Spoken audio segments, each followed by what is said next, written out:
5 लोकतंत्र।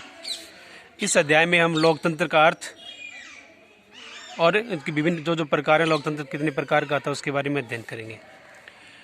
तो जो लोकतंत्र का जो अर्थ है, लोकतंत्र का अर्थ मीनिंग ऑफ डेमोक्रेसी।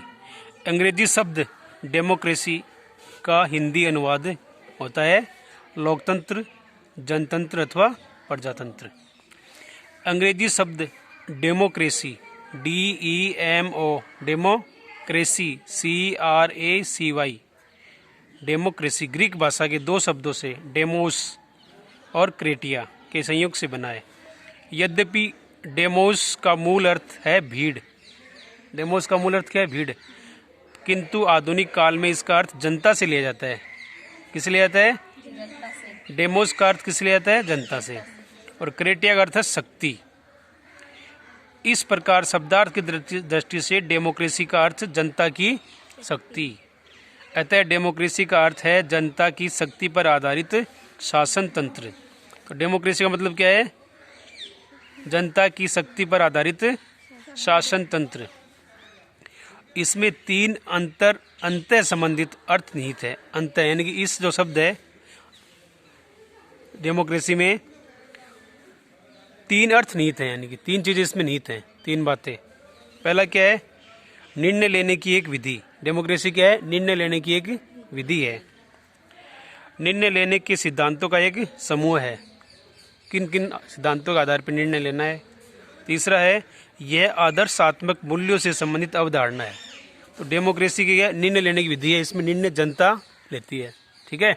जनता की भावनाओं को ध्यान में रख करके निर्णय लिया जाता है। हाँ, निर्णय लेने के सिद्धांत क्या हैं? सिद्धांत वही होते हैं सबके हितों की रक्षा की जाए। वो जूम वाला सिस्टम शुरू किया आपने?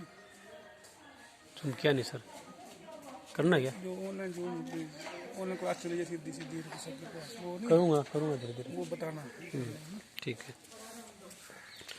आधुनिक काल में लोकतंत्र को केवल शासन का एक ही रूप माना जाता है। आजकल का जो वर्तमान काल है, मॉडर्न जो टाइम है, इसमें लोकतंत्र को केवल शासन का एक रूप माना जाता है। बंस के अनुसार, बंस एक राजनीतिज्ञ हुए, उन्होंने क्या परिभाषा दी लोकतंत्र की? लोकतंत्र एक ऐसा शब्द है जिसमें अनेक अर्थ हैं। लोकतंत्र एक ऐसा शब्द है जिसके अनेक अर्थ हैं और इसके साथ भावनात्मक अर्थ भी जुड़ा होता है।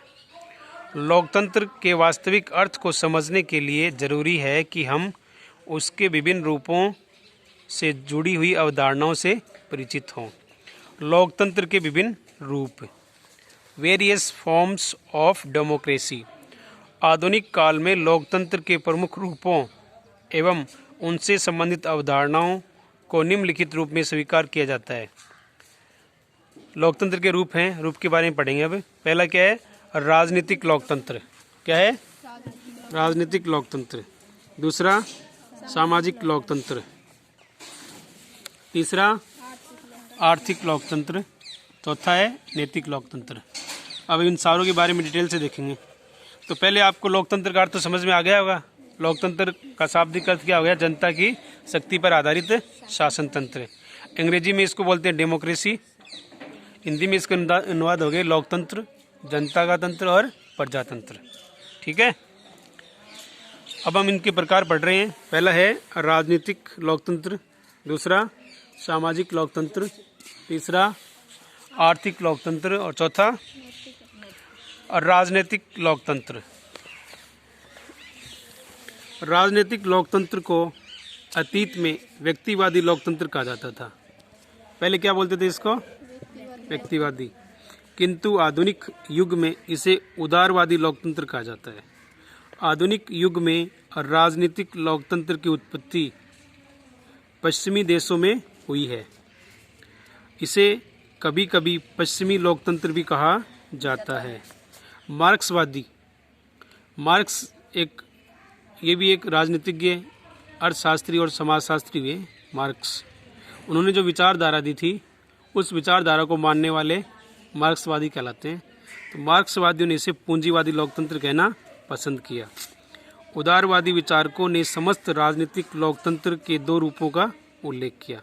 अब ये जो राजनीतिक लोकतंत्र इसके भी 2 रूप पाए जाते हैं। एक तो राज्य के एक प्रकार के रूप में लोकतंत्र तथा शासन के एक प्रकार के रूप में लोकतंत्र। राज्य के एक प्रकार के रूप में लोकतंत्र का अर्थ लोकतांत्रिक राज्य यानी कि डेमोक्रेटिक स्टेट से है। लोकतांत्रिक राज्य की अवधारणा के अनुसार प्रभु सत्ता का निवास जनता में होता है। सारी की सारी जो शक्तियाँ होती हैं किसमें होती हैं? जनता में। लोकतांत्रिक राज्य की अवधारणा के अनुसार प्रभु सत्ता का निवास जनता में होता है। इसीलिए जनता को सरकार के निर्माण, उसके नियंत्रण तथा उसको पदच्युत का मतलब उसको सरकार को हटा भी सकती है करने की पूरी जो शक्तियाँ हैं, अंतिम शक्ति किसमें होती है? जनता में। हम भी देखते हैं कि चुनाव के दौरान जनता क्या है? हटा देती है, दूसरी पार्टी को जिता देती है। तो ये सारी शक्तियाँ जनता में होती है। शासन के एक प्रकार के रूप में, पहला क्या था? राज्य के एक रूप में, दूसरा शासन के प्रकार के रूप में लोकतंत्र। तो शासन के एक प्रकार के रूप में लोकतंत्र का अर्थ है लोकतांत्रिक शासन से है। वास्तव में लोकतांत्रिक शासन की अवधारणा लोकतांत्रिक राज्य की अवधारणा के सैद्धांतिक पक्ष का ही विकसित एवं व्यवहारिक रूप है।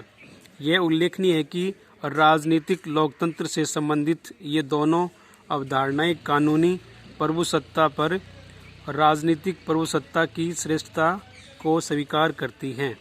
दोनों जो अवधारणाएं हैं राजनीतिक लोकतंत्र की, ये दोनों अवधारणाएं कानूनी प्रभुसत्ता पर राजनीतिक प्रभुसत्ता, कानूनी प्रभुसत्ता पर राजनीतिक प्रभुसत्ता की श्रेष्ठता को स्वीकार करती है। संक्षेप में ये दोनों मानती है कि राजनीतिक प्रभुसत्ता द्वारा कानूनी प्रभुसत्ता पर नियंत्रण किया जाना चाहिए। यानी कि राजनीतिक प्रभुसत्ता है वो कानून जो है उसके ऊपर नियंत्रण रखे। कानून का निर्माण कौन करते हैं? राजनीतिक सत्ता ही करती है। राजनीतिक लोकतंत्र के एक अंग के रूप में लोकतांत्रिक शासन के दो उपभेद हैं। दो प्रकार के उपभेद बताए हैं राजनीतिक लोकतंत्र के। पहला प्रत्यक्ष या शुद्ध लोकतंत्र, दूसरा अप्रत्यक्ष अथवा प्रतिनिधि लोकतंत्र। प्रत्यक्ष अथवा शुद्ध जो लोकतंत्र होता है इसमें क्या होता है? जनता सीधी शासन में भागीदारी होती है जनता की। कोई भी जो कानून बनता है, कोई भी निर्णय, उसमें जनता के द्वारा जनता के विचार लिए जाते हैं। छोटे जो राज्य जैसे स्विट्जरलैंड वगैरह है उसमें प्रत्यक्ष लोकतंत्र पाया जाता है। कोई भी कानून बनाना है तो जनता के द्वारा जनता के विचार पूछे जाते हैं, उनका हर चीज़ पे वोटिंग होती है। कोई भी कानून बनाना हो, कोई भी निर्णय लेना हो सरकार को, तो उसमें जनता की सीधी क्या होती है? भागीदारी होती है। जनता से उनका वोट लिया जाता है, उनके विचार पूछे जाते हैं। तो वो हो गया प्रत्यक्ष लोकतंत्र या शुद्ध लोकतंत्र। दूसरा लोकतंत्र जैसे भारत जैसे देशों में है, इसमें क्या है? जनता सीधी भागीदारी नहीं करती है, जनता अपने प्रतिनिधि चुनती है। एमएलए चुना है, एमपी चुना है, तो वो सारा काम कौन करते हैं? वही करते हैं, वो जनता के प्रतिनिधि होते हैं। ठीक है, तो उनके माध्यम से शासन की व्यवस्था होती है। तो वो हो गया अप्रत्यक्ष या प्रतिनिधि लोकतंत्र। यह उल्लेखनीय है कि आधुनिक युग में प्रतिनिधि लोकतंत्र के भी दो रूप प्रचलित हैं। प्रतिनिधि लोकतंत्र जो है उसके भी दो रूप हैं। पहला क्या है? संसदीय। पहला क्या है? संसदीय लोकतंत्र। दूसरा अध्यक्षात्मक लोकतंत्र। संसदीय लोकतंत्र भारत है, इंग्लैंड है, इस प्रकार के देशों में है। इनमें क्या होता है? जनता के जो प्रतिनिधि जाते हैं, संसद में बैठते हैं और वो कानून निर्माण का कार्य करते हैं। तो वो संसदीय लोकतंत्र हो गया। इसमें क्या जनता प्रतिनिधि चुनती है, उसमें से अपना अध्यक्ष चुनती है। अध्यक्ष वो फिर क्या होता है? प्रधानमंत्री होता है। अध्यक्ष लोकतंत्र में क्या होता है? राज्य का जो अध्यक्ष होता है, राष्ट्रपति जो है, उसका सीधा चुनाव होता है। जैसे अमेरिका में है अध्यक्षात्मक लोकतंत्र। इसमें जो राज्य का जो अध्यक्ष होता है, राष्ट्रपति, उसको जनता सीधे चुनती है। ठीक है, फिर जो राष्ट्रपति होता है वो अपने मंत्रिमंडल का निर्माण करता है, सचिव चुनता है, अपनी मर्जी से नियुक्त करता है वो अलग अलग विभागों के सचिव। तो ये संसदीय और अध्यक्षात्मक दो तरह के लोकतंत्र होते हैं। भारत में कैसा है? संसदीय लोकतंत्र। ठीक है, भारत के जो राज्य हैं, राजस्थान है, पंजाब है, हरियाणा, इनमें भी यही व्यवस्था है। इनका जो वो सदन होता है उसका नाम होता है विधानसभा। और केंद्रीय जो सदन होता है, संसद होती है, उसके भी दो अंग होते हैं। एक तो लोकसभा, दूसरा राज्यसभा। और राष्ट्रपति भी संसद का ही एक अंग होता है। तो संसदीय लोकतंत्र समझ में आया आपको? अध्यक्षात्मक में अध्यक्ष यानी कि राष्ट्रपति का चुनाव सीधा होता है और फिर वो अपने मंत्रिमंडल का निर्माण खुद करता है।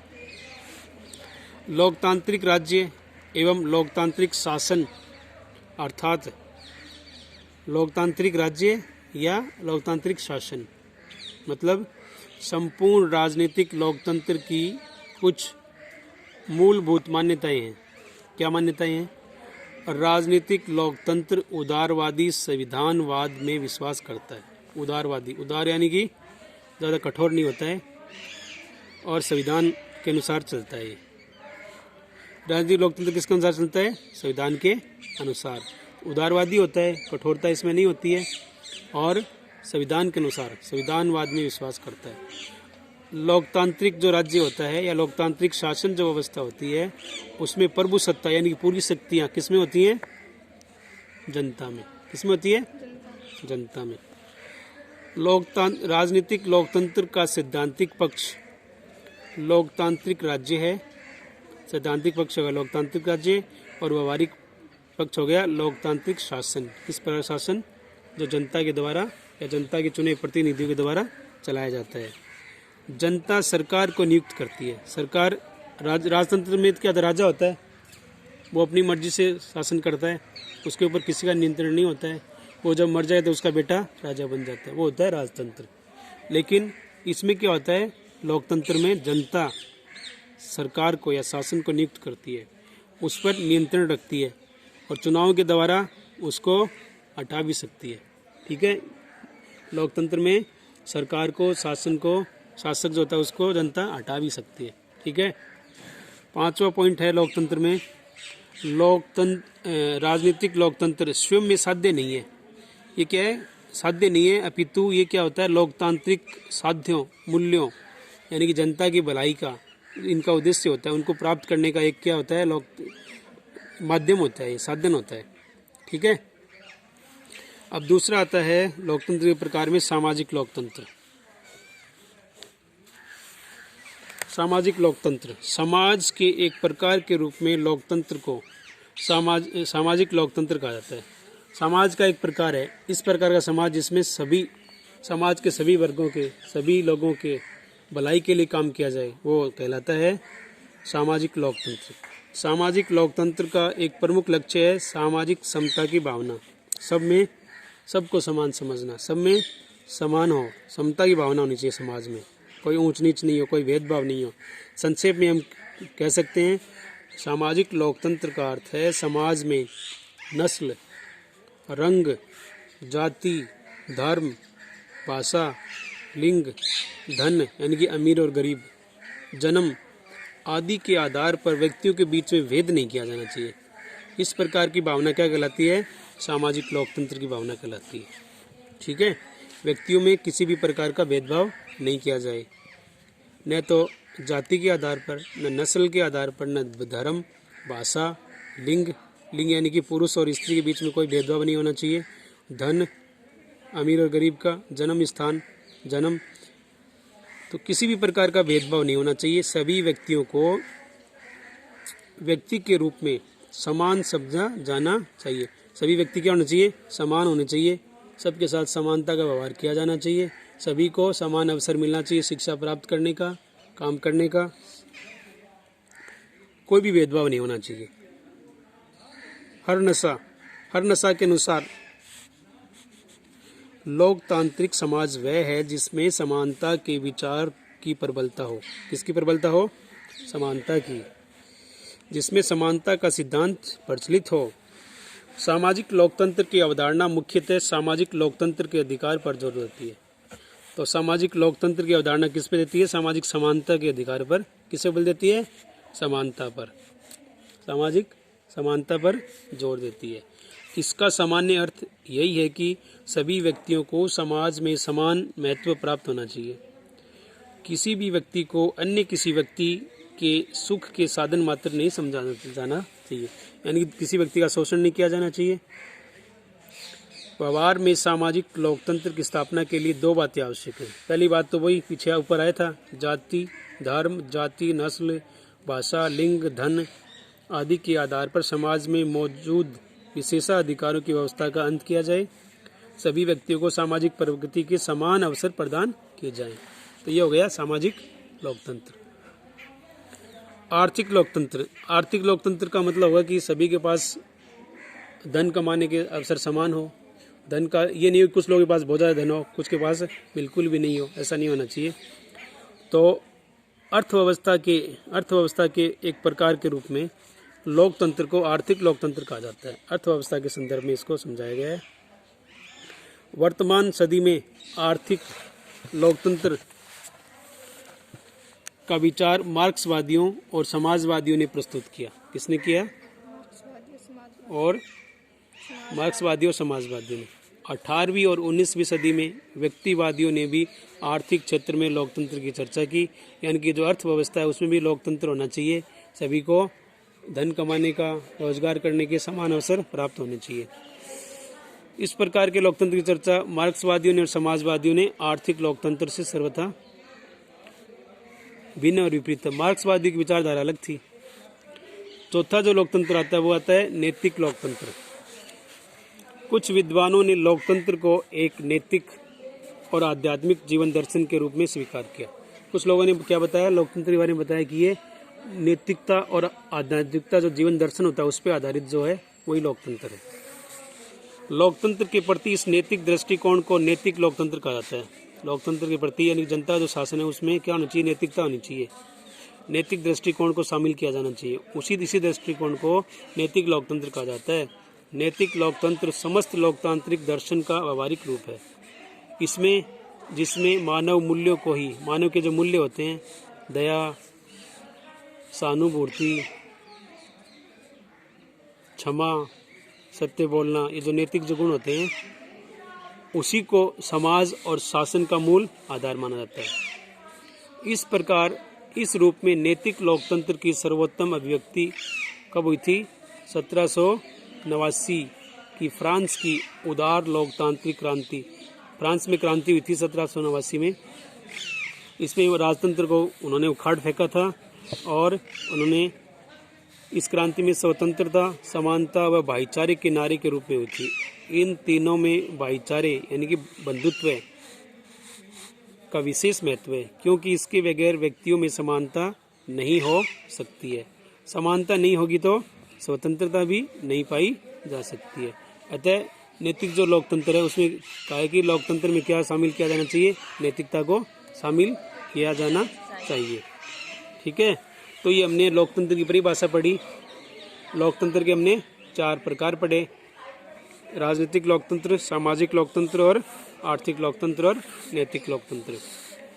अब लोकतंत्र संबंधी विभिन्न सिद्धांत और दृष्टिकोण कौन कौन से हैं उनके बारे में हम अध्ययन करेंगे। ठीक है, तो लोकतंत्र स्वयं में एक विस्तृत विचारधारा है। लोकतंत्र कोई छोटी मोटी विचारधारा नहीं, बहुत ही बड़ी और विस्तृत विचारधारा है। और विद्वानों में इस तथ्य पर मतभेद है कि लोकतंत्र में सत्ता का वास्तविक उपभोग कौन करता है, अथवा सत्ता का वास्तविक उपयोग किस वर्ग के द्वारा किया जाना चाहिए। इस पर अलग अलग विद्वानों में मतभेद रहता है। शासन और शासित वर्ग में किस प्रकार के संबंध होना चाहिए, लोकतंत्र की मूल्य व्यवस्था क्या होनी चाहिए, इस प्रकार के चिंतन के परिणाम स्वरूप लोकतंत्र के विभिन्न सिद्धांतों और दृष्टिकोण प्रस्तुत किए गए। जैसे दृष्टिकोण देखो, लोकतंत्र का परंपरागत उदारवादी सिद्धांत और दृष्टिकोण, लोकतंत्र का बहुलवादी सिद्धांत और दृष्टिकोण, लोकतंत्र का विशिष्ट वर्गीय अभिजन वर्गीय सिद्धांत एवं दृष्टिकोण, लोकतंत्र का मार्क्सवादी सिद्धांत एवं दृष्टिकोण, लोकतंत्र का समाजवादी सिद्धांत एवं दृष्टिकोण। पहला है लोकतंत्र का परंपरागत उदारवादी सिद्धांत एवं दृष्टिकोण। इंग्लिश में बोलते हैं the traditional liberal theory and concept of democracy. लोकतंत्र के इस सिद्धांत का विकास पश्चिमी जगत में पिछली 3 शताब्दियों के उदारवादी राजनीतिक चिंतन द्वारा हुआ। तो ये पश्चिमी जगत कौन सा होता है, पता है आपको? पश्चिमी जगत क्या है? दुनिया के जो देश है ना उनको 2 भागों में बांटा है, एक तो पूर्वी देश, एक पश्चिमी देश। जो पृथ्वी के पूर्व में जो स्थित देश हैं उनको पूर्वी देश कहा जाता है, और पश्चिम में जो स्थित है उनको पश्चिमी देश। पश्चिमी देश का प्रतिनिधित्व करता है यूरोप। यूरोप में कौन कौन से मुख्य देश हैं? इंग्लैंड है, फ्रांस है, जर्मनी है, ठीक है। और जो अमेरिका है वो भी पश्चिमी देशों की संस्कृति और विचारधारा में आता है। पूर्वी देश में आते हैं भारत है, जापान है, चीन है, इस प्रकार के जो देश हैं वो कहलाते हैं पूर्वी देश, ठीक है। तो पश्चिमी जगत समझ में आ गया। जब भी पश्चिमी जगत की बात होगी तो इसका मतलब है यूरोप के जो देश हैं वो और अमेरिका, ठीक है। तो पश्चिमी देश जो हैं उनमें पिछली 3 शताब्दी में उदारवादी राजनीतिक चिंतन द्वारा किया गया लोकतंत्र का सिद्धांत विकसित किया गया था, उदारवादी। इसे अक्सर लोकतंत्र का पश्चिमी सिद्धांत अथवा लोकतंत्र का लोकप्रिय सिद्धांत भी कहा जाता है। इससे संबंधित जो विद्वान थे वो Hobbes, Locke, Rousseau, Bentham, J.S. Mill, T.H. Green, Montesquieu, Abraham Lincoln, Jefferson, Herbert Spencer आदि लोकतंत्र के परंपरागत उदारवादी सिद्धांत के प्रमुख विचारक माने जाते हैं। इन सभी विद्वानों ने व्यक्ति के सुख, ये जो विद्वान थे इन्होंने व्यक्ति के सुख, स्वतंत्रता एवं अधिकार आदि के संदर्भ में अपने लोकतंत्र संबंधी विचार प्रस्तुत किए। व्यक्ति के सुख, स्वतंत्रता, अधिकार, व्यक्ति के अधिकार, उसको स्वतंत्रता मिले और व्यक्ति के सुख, इसके संदर्भ में इन्होंने लोकतंत्र संबंधी विचार प्रस्तुत किए। लोकतंत्र के परंपरागत उदारवादी सिद्धांत की आधारभूत मान्यताएं व लक्षण निम्नलिखित हैं। लोकतंत्र के जो परंपरागत सिद्धांत है, उदारवादी सिद्धांत, उसमें कौन कौन सी मान्यताएं हैं, कौन कौन से उसके लक्षण हैं, क्या है? पहला क्या है? पहला इसमें माना जाता है कि व्यक्ति बुद्धिमान प्राणी है। व्यक्ति कैसा प्राणी है? बुद्धिमान है।